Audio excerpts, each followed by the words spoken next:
El Consejo de Gobierno se reunió ayer en el Palacio Nacional, los ministros, encabezado por el presidente de la República, y se aprobó un proyecto de presupuesto que va a ser preparado de acuerdo con las indicaciones del presidente de la República para ser posteriormente remitido al Congreso Nacional. Es un presupuesto de unos 687.000 millones de pesos, que en términos del monto global, Gustavo, es menor que el presupuesto que ha regido para el año 2017, que fue de 764.000 millones de pesos. Uno no entiende cómo es que se está elaborando el presupuesto, porque parece ser que las estimaciones del gobierno en términos de ingresos públicos está reduciéndose significativamente. Hay que ver con qué información cuenta el gobierno. Hay un componente importante. Uno entendería que hay un crecimiento inclusive normal, automático, cada año de las recaudaciones. Hay un componente importante que es el componente de deuda externa y los compromisos que tiene el gobierno con la deuda externa, en el sentido, Gustavo, de que estaba contemplado para los compromisos de deuda externa el año 2017, que era creo que era un 0.9% del Producto Interno Bruto, que iba a ser dedicado a los compromisos de la deuda. Pero obviamente esos compromisos de la deuda fueron superiores, y el gobierno ahora parece que está dedicando un 1.2% del Producto Interno Bruto para cumplir con esos compromisos. Lo que quiere decir que es una reducción bastante considerable del monto global del presupuesto, pero un aumento significativo del cumplimiento presupuestario para los compromisos de la deuda pública dominicana. Parece quizás que el gobierno quiere entrar en una nueva etapa de austeridad en cuanto al endeudamiento, tratar de bajar esa carga. Uno no sabe, o no sabe tampoco qué información tengan los técnicos del gobierno respecto a una proyección de recaudación que ellos entienden que deben ser prudentes y no elaborar un presupuesto que después resulte deficitario o que tengan que completarlo en base a nuevos préstamos, que ya es una carga muy fuerte la deuda, ¿no? Bueno, tú sabes que el gobierno tiene algunos compromisos, sobre todo en el ámbito del sector público de salud. Ha habido una descentralización en el ámbito de la salud, se creó el Sistema Nacional de Salud, que es un sistema nacional de administración de los hospitales públicos. Que está contemplado en la ley. Y además el gobierno ha hecho muchos esfuerzos a través de el SENASA, el Seguro Nacional de Salud, que ha incluido a los empleados públicos y a las personas del régimen subsidiado que han ido siendo incluidos como parte de los afiliados al SENASA. Ese es un compromiso que igualmente contrae el gobierno y que representa un desembolso de mucho dinero para el sector público, particularmente en el área de salud. Tú sabes que ha habido sectores que han estado reclamando que al sector salud se le asigne un 5% del Producto Interno Bruto. El tema es que el gobierno, cada vez que asume algún tipo de compromisos de asignación presupuestaria por partidas obligatorias, se reducen significativamente sus ingresos. Sí, porque se ata un poco más la mano. Si ya tenemos el 4%. La inversión de capital se reduce significativamente. Sí, tenemos lo de educación. Nunca se ha cumplido con lo que se contempla para la UAS. O para la justicia. No se para la justicia, tampoco para los municipios. Tampoco. Si todo eso se reparte porcentualmente de esa manera. Tú sabes que para los partidos políticos también hay un porcentaje que del presupuesto. Ese es el más odioso de todo. Eso, sí, pues es una barbaridad, porque mira, yo aplaudo y me encanta que el SENASA crezca, porque yo creo que sobre todo a las personas que no tienen posibilidad, que el Estado les dote de un seguro de salud, eso es maravilloso, es una excelente inversión. Y el SENASA se ha estado administrando con transparencia y con eficiencia. O sea, ahí no hay riesgo de que se haya descubierto un chanchullo, una cosa, nada de eso. O sea, que ahí eso se justifica mucho, pero eso de los partidos es cada vez más doloroso, por lo que hacen los partidos políticos. Sí, sí. Pero bueno, hay que esperar todavía, porque yo creo que el gobierno, aunque aprobó el monto del presupuesto, todavía no está necesariamente claro que las partidas presupuestarias sean definitivas, las que se No, conocieron porque ayer esto más en que el todo Consejo es de como Gobierno, Gustavo. ese es como el proyecto inicial, anteproyecto inicial. Después ya se convertirá en proyecto y se le da otra forma y se someterá al Congreso, ¿no? Tú sabes que creo que el mes de octubre es el mes límite que tiene el Estado Dominicano para presentar el presupuesto. Esta vez el gobierno anduvo a tiempo, qué bueno. No, y lo han hecho a tiempo. En ocasiones anteriores también se ha cumplido a tiempo.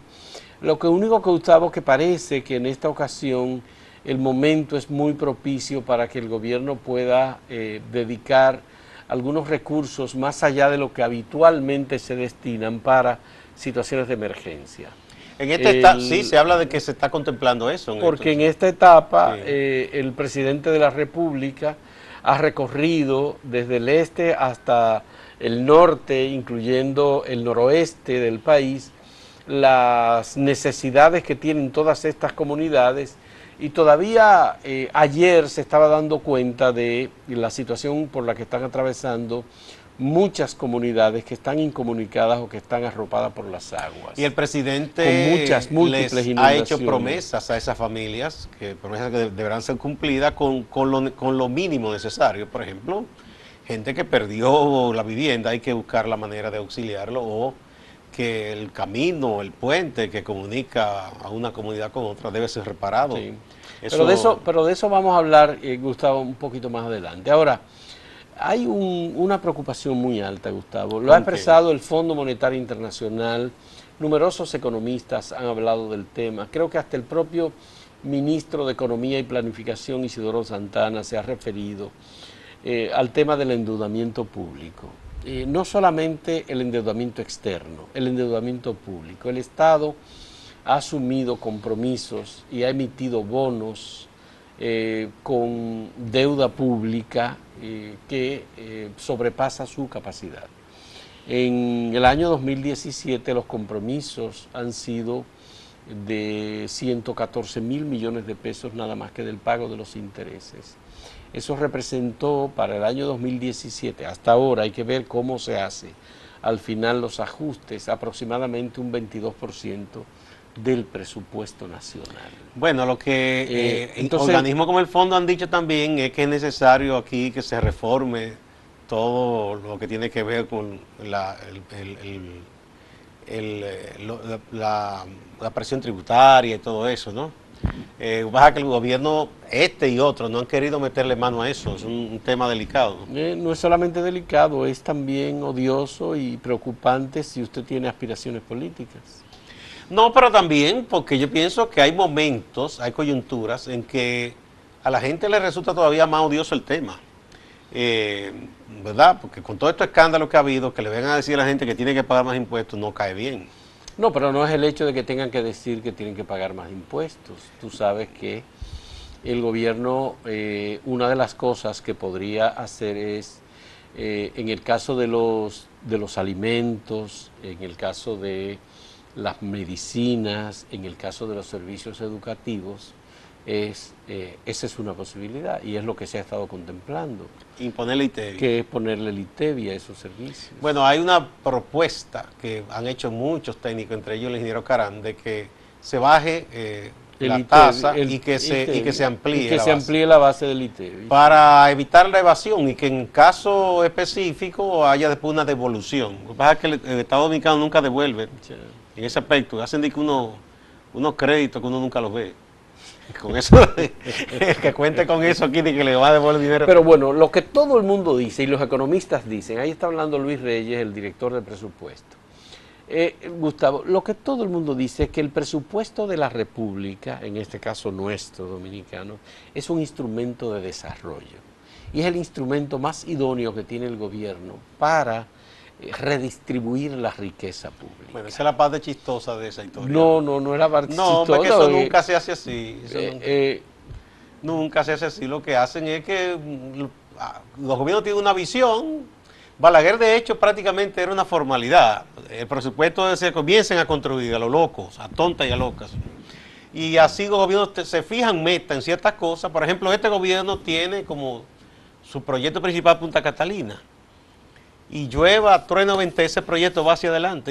Pero ese no es el proyecto principal del gobierno. Sí, ese es el principal. El proyecto principal del gobierno es la educación. No, no, pero eso es otra cosa, porque eso fue una ley vieja que, bueno, se está cumpliendo, excelente. Pero el proyecto de construcción, de así una inversión gruesa, es Punta Catalina. Y están reclamando ese consorcio, los 700 y pico de millones, mira, lo pagan y siguen hacia adelante.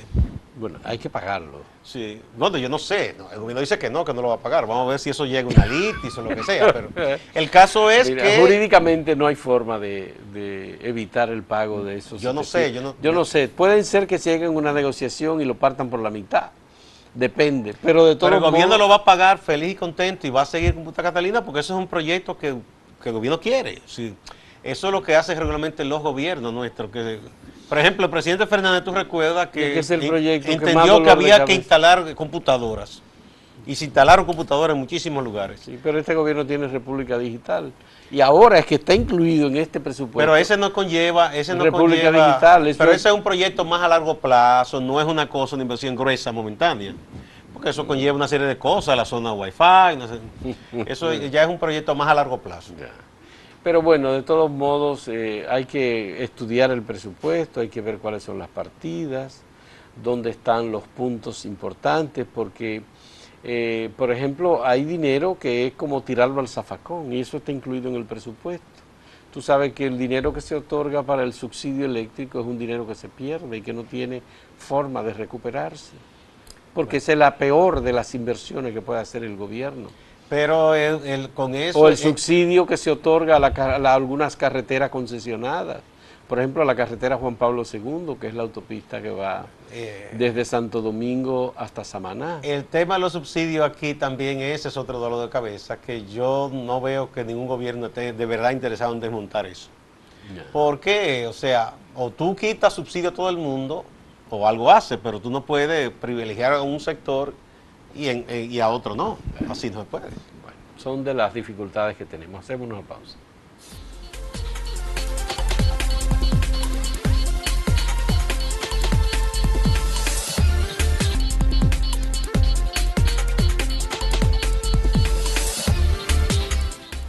Bueno, Fausto, otro caso que estaba en la justicia hace varios años de acusación de corrupción contra un funcionario, en este caso ya exfuncionario, pues es enviado a juicio. Es el caso del ingeniero Héctor Rodríguez Pimentel, un veterano dirigente del Partido Reformista, que en las administraciones de doctor Balaguer ocupó varios cargos y en la administración del presidente Leonel Fernández fue director del INDRI, también había sido cónsul en el gobierno de Hipólito Mejía, cónsul en Haití, en Cabo Haitiano. Y él fue acusado hace mucho. Ese caso se sometió, si la memoria no me falla, en 2008. Y ahora es que ya se envía a juicio. Él y otros Cinco otros seis funcionarios del INDRI. Cuando Rodríguez Pimentel fue nombrado en el INDRI, hubo muchas advertencias de técnicos, porque ese era, y no sé cómo está ahora. Me parece que el señor de ahora, Olgo Fernández, es un hombre que más o menos se formó también en el INDRI, tiene ciertos criterios sobre lo que es el INDRI, ¿no? Sí. Pero Rodríguez Pimentel venía totalmente ajeno a esas labores. Y allí cometió muchísimas violaciones a asuntos propios de la contabilidad del Estado y la administración. Incluso se desviaron, que en la práctica es una malversación, fondos del plan de jubilación y pensiones, que era una de las instituciones que tenía un plan de jubilaciones de lo más antiguo y que funcionaba bien. Y él en un momento dado se vio, parece, impedido por mal manejo, de pago de la nómina, no sé qué cosa fue, y debió fondos. Entonces, todo eso se denunció en ese momento, se documentó bien, hubo reportajes de investigación, y ahora el caso, la PETCA por fin lo envía a juicio de fondo. Bueno, ya recuérdate que hace aproximadamente un mes, cuando Carla Pimentel estuvo en Costa Rica, en un curso sobre temas de justicia y temas de transparencia, nos envió desde allá la información de que el caso de Héctor Rodríguez Pimentel estaba siendo recuperado por el Ministerio Público. Parece que el Ministerio Público tiene la necesidad de echar adelante algunos casos en los cuales podría obtener ganancia de causa ante los tribunales. Tú sabes que el Ministerio Público acaba de tener una ganancia con la condena a Raúl Mondesí. Raúl Mondesí. Y el procurador incluso apareció diciendo que qué bueno que la justicia se está poniendo los pantalones. No, y que eso Y, demostraba que y es seria la lucha contra la corrupción. exactamente. Claro, hay otros casos en los cuales el Ministerio Público parece que no está muy decidido a seguir adelante.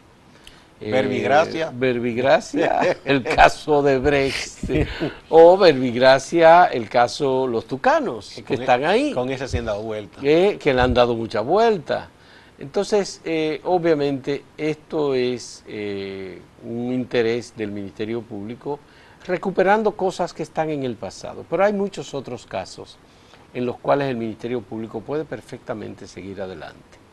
Ojalá, y sería muy interesante, que el Ministerio Público, por ejemplo, reforzara el equipo de persecución de la corrupción en el ámbito judicial que tiene para los casos del consejero del Poder Judicial, Francisco Arias Valera, a Wilda Reyes Beltré. ¿Tú te recuerdas de ello, verdad? Claro, no, y ese, de hecho, ese caso... Y que ampliara la investigación porque hay un ex procurador general de la República involucrado que lo han dejado fuera. ¿Tú te recuerdas? Sí, se mencionó a Radamés, sí. Mira, de todas maneras, mucha gente, eso ha dado lugar a comentarios de si están persiguiendo casos que se entiende que son menores. Este no es tan menor, ni el de Monesí tampoco. Se descargó a Holguín del INAPA, que el Ministerio Público dijo que iba a recurrir la sentencia. Y de nuevo de Avalancha con Danilo. Se saca también el expediente de que es gente más vinculada al expresidente Leonel Fernández. Y en el caso de Rodríguez Pimentel es así, pero siempre digo, si queremos que de verdad se persiga la corrupción, yo pienso que no hay caso menor. ¿Y por qué excluyeron en el caso de Loisoe a varias personas? No, ahí pienso yo que ha hecho un mal trabajo el Ministerio Público. Ahí prácticamente no se hizo nada. Ese caso no es de lo que pueda enorgullecerse el Ministerio Público, ni la justicia. ¿Cuándo vamos a avanzar con la corrupción en el Consejo Estatal del Azúcar? No, pero ese caso se está preparando. Se está preparando. No ha llegado. Por eso estoy preguntando, ¿cuándo vamos a avanzar con ese caso? Ese no ha llegado, hay que ver. ¿Cuándo vamos a avanzar con el caso de Corde, por ejemplo? Que se decidió su cierre. Esos dos casos están en veremos. El caso de los Tres Brazos, por ejemplo. Eso está en una fase todavía que ni siquiera lo tiene preparado como expediente. ¿Cuándo vamos a avanzar con la corrupción en el Ministerio de Relaciones Exteriores, por ejemplo? En el periodo del fallecido Carlos Morales. No, pues eso ya es una deuda perdonada. Tú sabes que aquí no se brega con eso. Hay deudas que se perdonan. No, así, plazo que en este caso no es como el poema. Ni deuda que no se pague. Cuando una persona muere ya eso se olvida, ya eso se queda en el pasado. Bueno, pero de todos modos, Gustavo, yo pienso que es importante que el caso de Héctor Rodríguez Pimentel pueda ser documentado. Uno no sabe si al final podrán recuperar otros casos que existen, por ejemplo, con el exdirector del INDRI, Fran Rodríguez, que ha sido denunciado varias veces. Y él a su vez denunció a Rodríguez Pimentel. Se acusaron uno a otro, yo recuerdo, peleando en pleno gobierno del presidente Fernández. Y ahí hubo un caso inclusive anterior, que fue en el último gobierno del presidente Balaguer. Un señor que estuvo ahí que después fue acusado junto con el ahora senador Sánchez Roa de un asunto de un dinero para campaña. Entonces se fue borrando y se quedó así. ¿Y tú crees que le harán caso a las denuncias que se han hecho ahora sobre los contratos con Odebrecht que han incluido a nuevas personas y que han ido al Ministerio Público? Bueno, con los exministros de Hacienda. Eso es lo que uno espera, que ese caso se fortifique, se amplíe, se profundice, ¿verdad? Si es verdad que... Pero de todas maneras, Rodríguez Pimentel tiene que responder ante los tribunales y demostrar que él no cometió los hechos que se le imputan, porque si usted es funcionario público tiene que estar dispuesto a que en cualquier momento se le pida que rinda cuenta. Y ese caso ha dado muchas vueltas. Y aquí la gente está cansada de que los políticos hagan y deshagan y finalmente no ocurra nada con ellos. Sí. En algún momento algo debe hacerse, ¿no? Sí. Vamos a una pausa.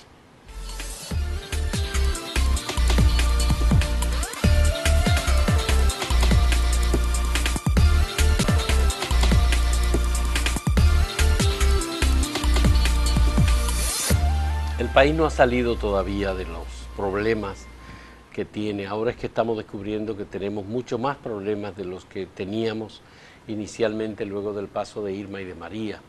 con las inundaciones. Ahora se acaba de conocer que el río Yaque del Norte ha tenido profundas, muy fuertes inundaciones en las plantaciones de plátano y de guineo en la región noroeste del país.